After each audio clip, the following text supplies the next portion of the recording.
तर वरट्टीवारांना पाडेन, काँग्रेसच्या सर्व जागा मराठ्यांना पाडायला लावेन असं जरांगेंनी म्हटलंय।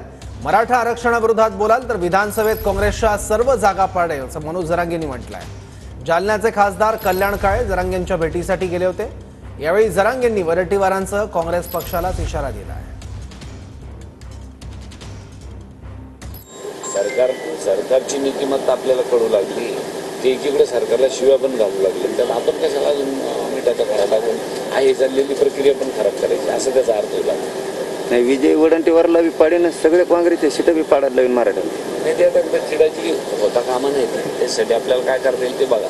एकदा तुम्ही कधीतरी विजिट करून मराठा आरक्षणाच्या आणि मराठा जातीच्या विरोधात बोलायचं नाही, सगळे सीट पाडून टाकेन मी विधानसभेला काँग्रेसची।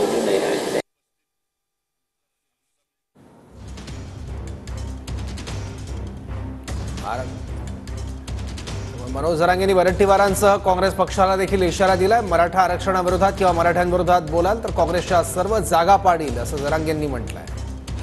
वडट्टीवार काय बोलले ते मला नाही माहिती, पण वडट्टीवार जर असं बोलले असतील मराठा समाजाच्या विरोधात किंबहुना जरांगे पाटलाच्या आंदोलनाच्या विरोधात, तर ते चुकीचं आहे। परंतु मी वडट्टीवार साहेबाला बोलल्यानंतर त्यांनी मला सांगितलं काहीतरी गैरसमज झालेला आहे, मी मराठा समाजाच्या विरोधात आणि आंदोलनाच्या विरोधात, जरांगे पाटलाच्या आंदोलनाच्या विरोधात बोललेलो नाही। तरी पण त्यांना मी सांगितलं आपण आपल्या पद्धतीने खुलासा करावा। काँग्रेस खोटं बोलत नाही, जे बोलते ते खरं खुरं बोलते।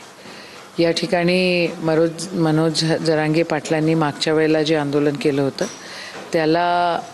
त्यांना खऱ्या अर्थानं जर बघितलं गेलं तर त्यांचा पण वापर करण्यात आला आणि नंतर त्यांना सगळे सोयरे या वाक्यावर त्यांना बुद्धू बनवण्यात आलं। या ठिकाणी मराठा समाजाला बुद्धू बनवणाऱ्यांना कोणीही माफ करणार नाही, ही वस्तुस्थिती आहे।